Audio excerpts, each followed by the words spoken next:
Assalamualaikum warahmatullahi wabarakatuh. Selamat pagi anak-anak, apa kabar semuanya? Mudah-mudahan kalian semua dalam keadaan sehat walafiat. Anak-anak, pada pembelajaran kali ini tidak seperti pembelajaran-pembelajaran sebelumnya yang kita lakukan secara tatap muka, ya. Kita kali ini bertemu secara online. Mudah-mudahan anak-anakku semuanya masih tetap semangat menyimak dan mengikuti pembelajaran. Baik anak-anak, kali ini bersama saya Ibu Ice Septiawati, kita akan membahas materi pertama matematika kelas 12. Materi kita kali ini adalah peluang. Nah, sebelumnya Ibu informasikan kompetensi dasar atau kemampuan yang harus dimiliki siswa pada pembelajaran kali ini, yakni yang pertama kompetensi dasar pengetahuan, yaitu menganalisis kaidah pencacahan, permutasi, dan kombinasi pada masalah kontekstual. Kemudian, kompetensi dasar kedua, yakni kompetensi dasar keterampilan, yaitu menyajikan penyelesaian masalah kontekstual berkaitan dengan kaidah pencacahan, permutasi, dan kombinasi. Adapun tujuan pembelajaran kita, yaitu menjelaskan kaidah pencacahan pada masalah kontekstual, menentukan dan menganalisis kaidah pencacahan pada masalah kontekstual, menerapkan serta menyajikan penyelesaian masalah kontekstual berkaitan dengan kaidah pencacahan. Nah, anak-anak, sebelumnya mengenai peluang, Ibu rasa kalian sudah kenal dengan istilah tersebut, istilah yang sudah tidak asing di telinga kita. Ya, peluang itu seringkali diartikan sebagai suatu kesempatan yang tidak boleh disia-siakan, seperti peluang kerja, peluang usaha, dan sebagainya. Nah, sebelum kita membahas mengenai peluang lebih lanjut, kali ini yang pertama yang akan kita bahas dari sub pokok bahasan peluang, yakni kaidah pencacahan. Nah, anak-anak, di layar sudah tampak ada dua buah gambar. Gambar pertama adalah gambar salah satu kegiatan dari sekolah kita, yakni pemilihan ketua OSIS dan wakil ketua OSIS SMKN 1 Panji. Nah, ada beberapa kandidat ya dari pemilihan tersebut. Tentunya kita akan berpikir kira-kira siapa saja yang bisa kita pilih sebagai pasangan ketua OSIS dan wakil ketua OSIS. Maka akan ada beberapa pasangan ketua OSIS dan wakil ketua OSIS yang berbeda yang dapat kita pilih. Menggunakan kaidah pencacahan, maka kita dapat menentukan berapa jumlah pasangan ketua OSIS dan wakil ketua OSIS yang berbeda yang bisa kita pilih. Nah, berikutnya ada gambar plat nomor kendaraan. Nah, seperti kita tahu, plat nomor kendaraan terdiri dari huruf dan beberapa digit angka. Nah, dari sekian huruf dan sekian digit angka yang tersedia, maka kita dapat menentukan berapakah jumlah plat nomor kendaraan yang tersedia untuk suatu kota dengan menggunakan kaidah pencacahan. Nah, anak-anak, dari dua contoh yang sudah Ibu berikan, ya, bisakah kalian menyimpulkan apa yang dimaksud dengan kaidah pencacahan?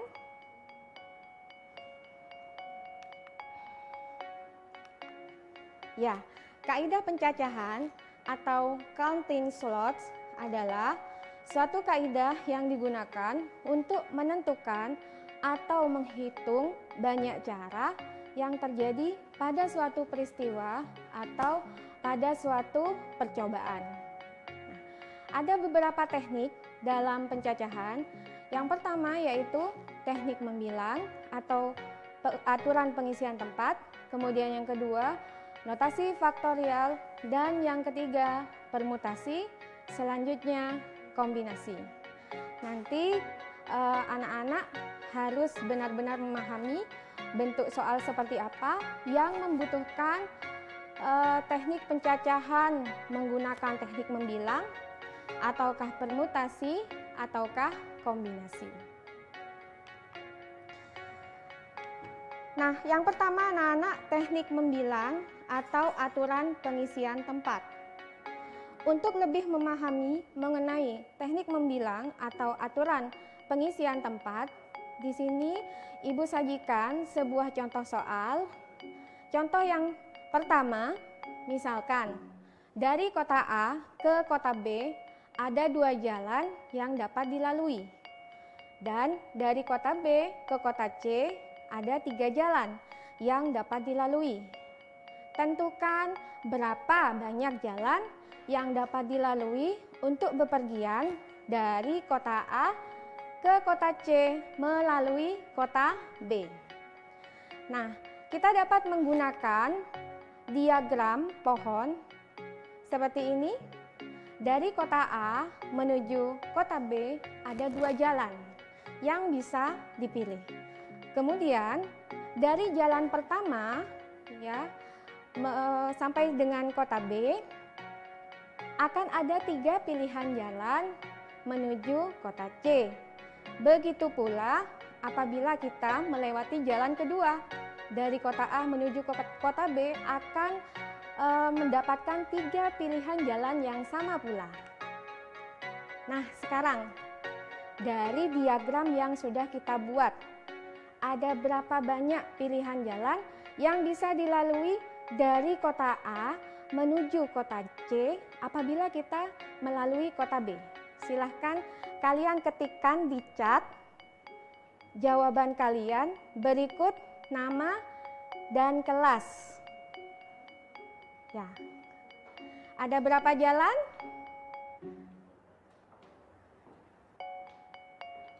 Sudah ada diagram di situ dengan 2 jalan dari kota A dan kemudian dari kota B ada 3 jalan. Nah, dari diagram pohon yang tersaji, maka total ya ada Adinda Pujianto sudah menjawab dengan benar.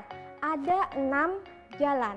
Sayangnya Adinda Pujianto tidak menyebutkan ya nama dan juga kelasnya. Ya, alhamdulillah sudah benar semuanya ya. Ada 6, ada yang menyatakan 8 jalan. Ingat, bukan dijumlahkan jalan 1, jalan 2, kemudian 3 jalan, 3 jalan. Tidak ya, tetapi yang dimaksud adalah jalan yang dilalui ya. Sudah benar 6 jalan. Nah, berikutnya agar kalian lebih paham lagi, Ibu sajikan soal yang kedua. Nah, contoh soal kedua. Seorang siswa memiliki 3 pasang sepatu berwarna hitam, putih, dan juga coklat. Mohon maaf. Serta 4 kaos kaki jenis A, B, C, dan D. Ya. Nah, baik. Siswa tersebut, saya ulang ya, punya 3 sepatu, kemudian punya 4 pasang kaos kaki. Nah, siswa ini ingin menggunakan pasangan sepatu dan kaos kaki yang berbeda. Nah, selain menggunakan diagram pohon seperti contoh yang pertama tadi, kita juga bisa menggunakan tabel. Nah, seperti tabel yang sudah tersaji di layar, kita gunakan baris pertama sebagai jenis kaos kaki, kemudian pada kolom pertama ada warna sepatu. Warna sepatunya ada hitam, putih, dan coklat. Hitam kita notasikan dengan huruf H, putih kita notasikan dengan huruf P, coklat kita notasikan dengan huruf C. Nah, dengan menggunakan tabel ini anak-anak, kalian bisa langsung memasangkan, yaitu sepatu hitam dengan kaos kaki A, H, A. Kemudian H, B, H, C, H, D, dan begitu pula dengan kaos kaki putih dan kaos kaki coklat. Nah, kalau yang ini, Ibu rasa anak-anak sudah pasti bisa menyimpulkan berapa jumlah pasang sepatu dan kaos kaki yang bisa dipilih, ya. Sudah ada Vicky Santoso yang sudah langsung menjawab dengan benar. Jawabannya adalah sebanyak 12, ya. Tolong ya kalau misalkan menuliskan jawaban, jangan lupa seperti Laurentius di situ menyebutkan nama dan kelas 12 TKJ 2. Seperti itu ya, supaya lebih semangat lagi belajarnya. Nah, anak-anak, Ibu ingatkan dengan contoh soal yang pertama tadi, ada 2 jalan, kemudian pada alur berikutnya ada 3 jalan, maka alur yang bisa dipilih kemudian ada 6 jalan.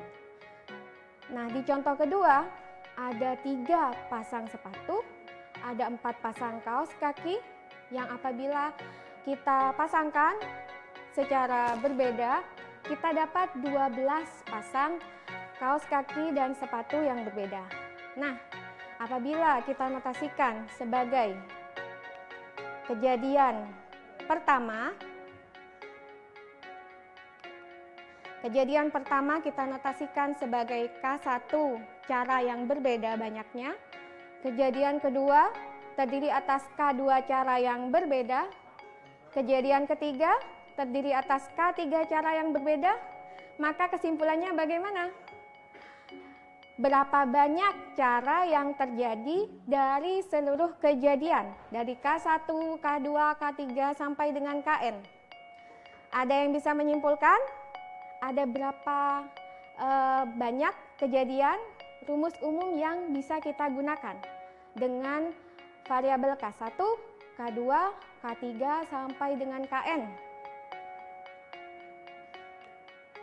Ya, maka banyak cara yang terjadi dari seluruh kejadian tersebut adalah K1 kali K2 kali K3 dan seterusnya sampai dengan dikali KN.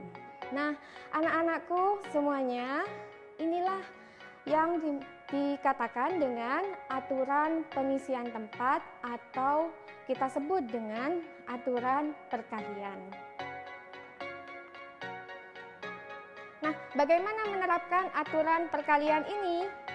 Ibu berikan sebuah contoh lagi. Di sini ada seorang anak bernama Sofia, memiliki 5 kemeja, 3 celana, 6 sepatu. Ada berapa cara ia dapat menggunakan kemeja, celana, dan sepatu yang berbeda? Nah, sekarang gunakan aturan pengisian tempat atau aturan perkalian untuk menentukan hasil dari dalam memasangkan 5 sepatu, 3 celana, dan 6 sepatu. Silakan dihitung.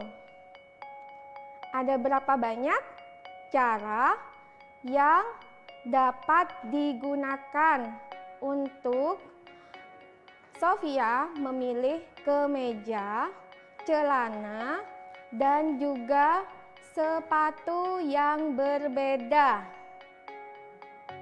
Ya, ada Nindi, Fionita, Sutisna, 12 akuntansi 2, Hamrullah 12 akuntansi 1.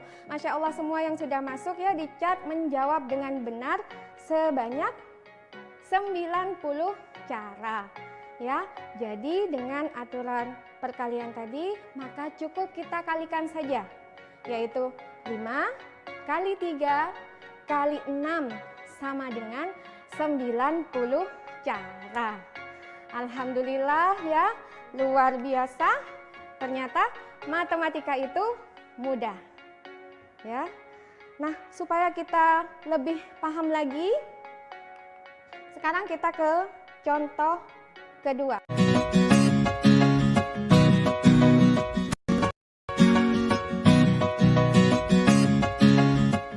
Assalamualaikum warahmatullahi wabarakatuh. Anak-anak, mohon maaf tadi terjeda. Ya, kita akan lanjutkan materi kita mengenai peluang. Tadi kita sudah belajar tentang aturan perkalian. Nah, sekarang Ibu sajikan contoh yang kedua.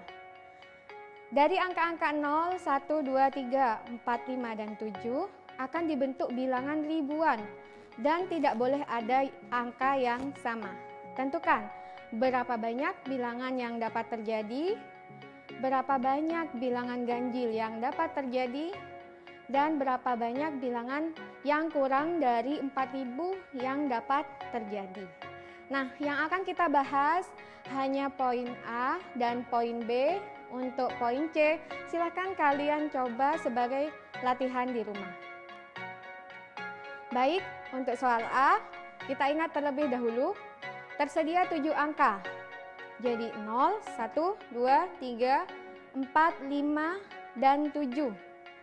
Yang diminta adalah bilangan ribuan dengan tidak ada angka yang sama.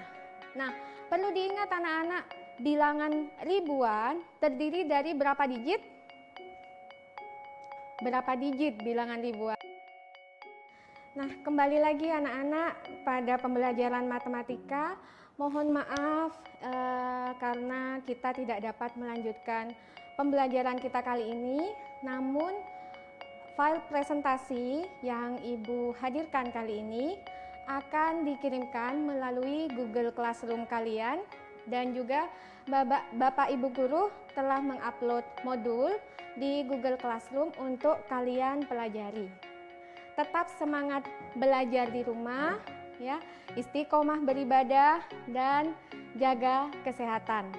Serta setiap hari hiduplah seperti matematika yang mengalihkan kegembiraan, mengurangi kesedihan, menambah kebahagiaan, dan mengkuadratkan kasih sayang antar sesama. Terima kasih banyak atas perhatiannya. Kita bertemu pada pembelajaran berikutnya bersama saya, Ibu Ice Septiawati. Wassalamualaikum warahmatullahi wabarakatuh.